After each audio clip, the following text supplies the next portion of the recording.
Hello guys, இந்த வீடியோவில் நம்ம என்ன டிஸ்கஸ் பண்ண போகிறோம்னு பார்த்தீங்கன்னா, இந்தியா vs பாகிஸ்தான் போர் எப்படி நின்றுச்சுன்னு சொல்லிட்டு முக்கியமான காரணங்கள்லாம் இந்த வீடியோவில் நம்ம டீட்டெயிலாக டிஸ்கஸ் பண்ண போகிறோம். அதுக்கு மேலே நீங்கள் இந்த சேனலுக்கு புதுசாக இருந்தால் அந்த சேனலை சப்ஸ்கிரைப் பண்ணி பெல் ஐக்கான் கிளிக் பண்ணி வச்சுக்கோங்க. வாங்க நம்ம வீடியோக்குள்ளே போகலாம். இந்த வீடியோ முதல்ல ஃபுல்லாக பாருங்கள், அப்போ தான் உங்களுக்கு ஃபுல் காரணம் நல்லா தெரியும். இந்தியா vs பாகிஸ்தான் பிரச்சனை வந்து ரொம்பவே இப்போ சீரியஸாக நடந்துக்கிட்டு இருக்குது. குறிப்பாக வந்து இன்றைக்கி காலையில் வரைக்குமே வந்து நிறையா ஏவுகணைகள் இதெல்லாம் தாக்கி குறிப்பாக பதில் சொல்லிக்கிட்டே இருந்தாங்க. நம்ம டிஃபென்ஸ் மோடில் தான் இருந்தோம். எல்லா அட்டாக்கையும் வந்து நம்ம டிஃபென்ஸ் மோடில் தடுத்துக்கிட்டே இருந்தோம். இப்போ என்ன திடீர்னு வந்து அவங்க நிறுத்தினாங்கன்னு பார்த்தீங்கன்னா, நம்மளோட பாகிஸ்தான் தரப்புலேருந்து அவங்க வந்து என்ன சொல்கிறாங்கன்னா, ஃபஸ்ட்டு அவங்களோட வெப்பன்ஸும் அதே மாதிரி இராணுவங்களும் வந்து குறைஞ்சிருக்கிறதாகவும், அதனால் அவங்களால வந்து திருப்பி வந்து அதை வந்து பொருளாதார ரீதியாக அவங்களால ஃபேஸ் பண்ண முடியாதுன்றதுனால ஏற்கனவே ஒரு கடன் வேறு வாங்கியிருந்தாங்க.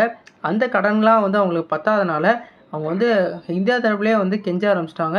அவங்க என்ன சொன்னாங்கன்னா, இந்த போர் நிமித்தத்தை கொண்டு வந்துடுவோம், அமைதியை கொண்டு வந்துடுவோம்னு சொல்லி கேட்டுக்கிட்டே இருந்தாங்க. அவங்கள்ட்ட மட்டும் இல்லாமல் அந்த பாகிஸ்தானுக்கு இருக்கிற அந்த நட்பு நாடுகளான யுஎஸ்ஏ அதே மாதிரி சீனா இவங்ககிட்டலாம் வந்து பேச்சுவார்த்தை நடத்திக்கிட்டு இருந்தாங்க.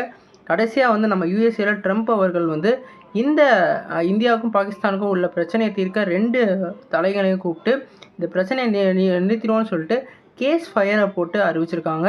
கேஸ் ஃபயர் மூலமாக இந்த 2 பிரச்சனையை போரை வந்து தடுத்து நம்ம பாகிஸ்தான் தரப்பில் வந்து தீவிரவாதிகள் இனிமேல் வரக்கூடாது, இந்த மாதிரி வந்து பிரச்சனைகள் இனிமேல் நடக்கக்கூடாதுன்னு சொல்லிட்டு கையெழுத்து இட்டு அவங்கள வந்து சமாதானப்படுத்தியிருக்காங்க.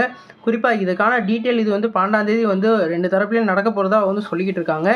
இப்போ வந்து நம்மளோட ஆளான ட்ரம்ப் அவர்கள் வந்து உள்ளே நுழைஞ்சு தான் இந்த 2 போரையும் வந்து காப்பாற்றிருக்காங்க. குறிப்பாக வந்து இதுக்கு வந்து மேஜர் ரீசன் வந்து நம்ம பாகிஸ்தான் தரப்பில் இருக்கிற அவங்களோட பற்றாக்குறை தான் சொல்லணும். குறிப்பாக வந்து நம்ம இந்தியாவை வந்து பாகிஸ்தானோட ரொம்ப வளர்ச்சி பெற்ற நாடு.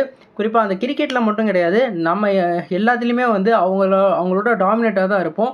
நம்ம இன்னும் டிஃபென்ஸ் மோட்லேருந்து ஆக்டிவ் மோடுக்கே போகலை. அதுக்கே வந்து அவங்களால அதை ஃபேஸ் பண்ண முடியாமல் போயிடுச்சு.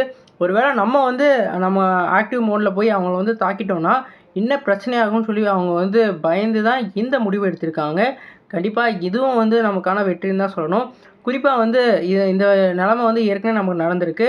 அந்த நிலைமையிலையும் வந்து அவங்க இராணுவத்தில் இருக்க அவங்களோட சோல்ஜர்ஸ்லாம் நம்மகிட்ட கொடுத்து அதுக்கப்புறம் வந்து இந்திரா காந்தி அவர்கள் வந்து இந்த போரை நிறுத்தியிருப்பாங்க. அதே சிச்சுவேஷன் இப்போ வந்து அந்த ஆட்கள்லாம் இல்லாமல் சைன் பண்ணுறதா சொல்லியிருக்காங்க. மோடி அவர்கள் எல்லா நட்பு நாடுகளுக்கும் ரொம்ப பழக்கப்பட்ட நாடு. அவர் வந்து எல்லா சொல்கிறதையும் கரெக்டாக கேட்பார்.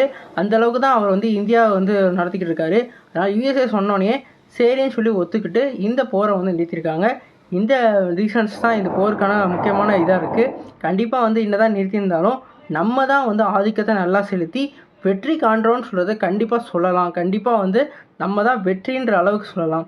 நீங்கள் சொல்லுங்கள் ஃப்ரெண்ட்ஸ், இந்த 2 பிரச்சனையை பற்றி என்ன நினைக்கிறீங்க கமெண்ட் பண்ணுங்கள். அது மட்டும் இல்லாமல் ஐபிஎல்லாம் வந்து இதனால் ஸ்டாப் வேறு ஆச்சு.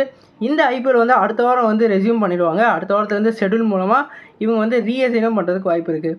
இந்த அப்டேட்டை பற்றி என்ன நீங்கள் கமெண்ட் பண்ணுங்கள். இந்த வீடியோ சாட்டிஸ்ஃபை லைக் பண்ணுங்கள். சேனல் புதுசாக சப்ஸ்கிரைப் பண்ணுங்கள். நன்றி.